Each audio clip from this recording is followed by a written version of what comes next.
一位顶尖的毒理学家在32岁时被医生告知，如果不做试管婴儿，他可能永远无法拥有自己的孩子。然而，问题并不出在他的身体机能上，而是隐藏在他每天都在使用的东西里。这听起来像电影情节，但却是Yvonne Burkhardt 博士的真实经历。他是一位研究毒物的基础科学家，研究化学物质如何与我们的细胞相互作用并造成伤害。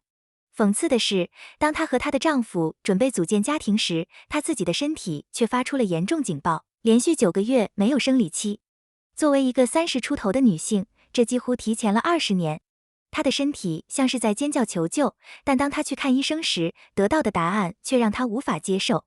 医生做了检查，说一切看起来都正常，但就是无法给出任何解释。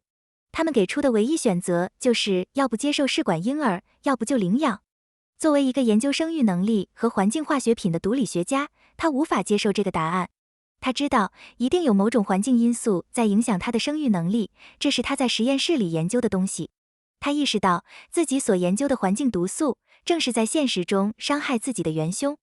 他开始了一段自我发现和研究的旅程，而在这个过程中，他必须重新学习他作为科学家所学到的一切。因为在毒理学的第一天，他被教导的一个核心信念是，剂量决定毒性，也就是说，你接触的化学物质越多，后果就越严重。但事实并非总是如此。他发现，环境中存在一种叫做内分泌干扰物的化学物质，它们在极低剂量下的活性，甚至比高剂量时更高。这完全是反过来的。我们的激素在身体里是在极其微小的量级上发挥作用的，任何来自环境的能够模拟这些激素的化学物质，都可能在细胞层面上造成毁灭性的打击。这个发现解释了为什么那些我们每天一点点的日常接触会产生如此巨大的影响。他意识到，问题就出在我们产品中、我们家中、我们外部世界中，那些我们一生中低剂量、慢性接触的毒素和化学物质。于是，他开始将这些东西从他的生活中移除，用更安全的选择来替代它们。他先从改变饮食开始，很快看到了一些症状的缓解，但在6个月后，他感觉自己遇到了瓶颈。尽管他已经吃得非常干净，甚至自己种菜，但总感觉还有什么东西不对。真正的转折点发生在他开始清理他的化妆台和个人护理品时。他曾经痴迷于各种香水和香氛产品，而当他把这些东西一样一样的从生活中移除后，他感到了真正的变化，精力回来了，头痛和偏头痛消失了，头脑也更清晰了。另一个关键点是他拔掉了牙齿里的汞合金填充物。汞对生殖系统和大脑都具有极强的毒性。当他把这些填充物从嘴里取出来之后，他的健康状况有了一个巨大的飞跃。他感觉几乎是立刻就好转了。最终，在这条排毒之路开始的9个月内，她的生理期在3个月左右恢复了，并在那之后不久成功自然怀孕。这个故事告诉我们，我们对生活环境的选择拥有逆转健康轨迹的强大力量。那么，在她清理自己生活的过程中，她到底扔掉了哪些我们每个人家里都有的东西呢？现在，就让我们跟随她的脚步，打开我们自己的家门，从你每天接触最多的地方开始，找出那些隐藏最深的健康杀手。我们先来看厨房，你家一定有这种不粘锅吧？它非常方便，清洗起来毫不费力，但代价是什么？研究发现，不粘锅涂层上的一道小小的、肉眼看不见的划痕，可以释放9000个微塑料颗粒到你的食物里。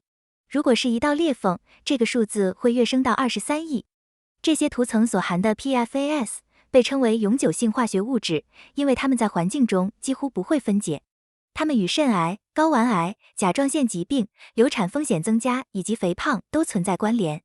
甚至有研究表明，无论参与者尝试哪种饮食，如果他们体内的 PFAS 水平超标，体重依然会增加。接下来是这个塑料饭盒，我们用它带午餐、装外卖，甚至放进微波炉里加热。请立刻停止在微波炉里加热任何塑料容器。研究显示，仅几秒钟，1平方厘米的塑料就能释放数十亿个微塑料颗粒到你的食物中。就算上面写着不含 BPA 也没用，它仍然是塑料，仍然会释放微塑料。这些微塑料一旦进入人体，就不会分解，不会消失，它们会累积在我们的各种组织中。科学家已经在人的大脑、心脏、肺部，甚至胎盘和新生儿的体内都发现了它们。它们就像在你身体里点燃了千百万个小火苗，持续引发炎症和氧化应激。还有我们每天早上人手一杯的外卖咖啡，这种纸杯的内壁其实衬有一层塑料薄膜。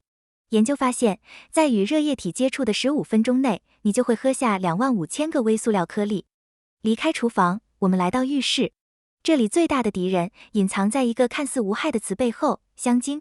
你在几乎所有洗护用品的成分表上都能看到这个词，比如 fragrance 或者 parfum。根据法律，无论在美国还是欧洲，制造商都无需披露香精这个伞形术语背后隐藏的数百种化学成分，因为这被视为商业机密。而这个商业机密里就藏着已知的致癌物、过敏原，以及像邻苯二甲酸盐这样的内分泌干扰物。邻苯二甲酸盐的作用就是让香味能更持久地附着在你的皮肤和衣服上。所以，如果你喷了什么东西，几个小时后还能闻到香味，这是一个明确的信号，你已经被邻苯二甲酸盐包围了。几乎所有的香体露、96%的洗发水、98%的护发素都含有香精。特别是这种气溶胶止汗喷雾，可以说是最糟糕的产品之一，因为它使用的推进剂来自于石油。在近年的产品召回中，发现这些推进剂是苯污染的来源，而苯是明确的人类致癌物，与白血病有关。当你吸入这些喷雾时，你等于是在把致癌物直接送进你的大脑和血液。还有女性使用的卫生棉条，它们的原料棉花是世界上农药喷洒最严重的作物之一。它们同样含有香精、邻苯二甲酸盐，甚至重金属。这些化学物质通过阴道黏膜吸收，会绕过肝脏的解毒系统，直接进入循环，抵达你的生殖器官。听到这里，你可能会觉得有点不知所措，是不是要把家里的东西都扔掉？先别急，在发现这一切之后 ，Burkhardt 博士并没有躲起来，而是找到了一套更聪明的应对策略。接下来就是一份我们普通人也能轻松上手的终极家庭排毒指南。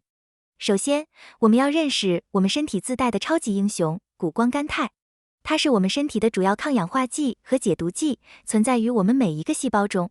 但现代生活方式，比如喝酒、吃超加工食品、睡眠不足、缺乏运动，以及我们刚才提到的各种化学物质，都在大量消耗我们体内的谷胱甘肽。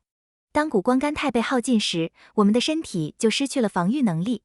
那么，如何提升我们体内这位超级英雄的水平呢？第一，也是最简单的一步，运动。任何形式的运动都可以增加谷胱甘肽。第二，吃对原料。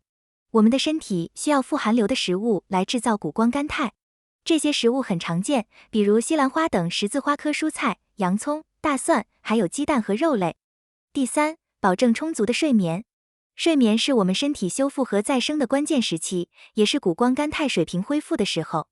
除了增强我们内部的防御，我们当然也要减少外部的敌人入侵。Burkhardt 博士给出了几个最简单、成本最低、影响最大的建议。第一，过滤你的饮用水，这是你能做的最重要的事情之一。第二，扔掉所有带有人造香精的产品，这不仅能减少毒素，还能帮你省钱。第三，尽可能在家做饭。这样你不仅能省钱，还能避免外卖包装带来的大量毒素暴露，并且能掌控你使用的厨具，比如换成更安全的不锈钢锅或铸铁锅。无毒生活不是要让我们活在恐惧中，而是要我们成为更聪明的消费者，赋予我们自己力量。就像 Burkhardt 博士的故事一样，当我们开始为自己和家人的健康做出这些微小而持续的改变时，我们就掌握了通往长期健康的主动权。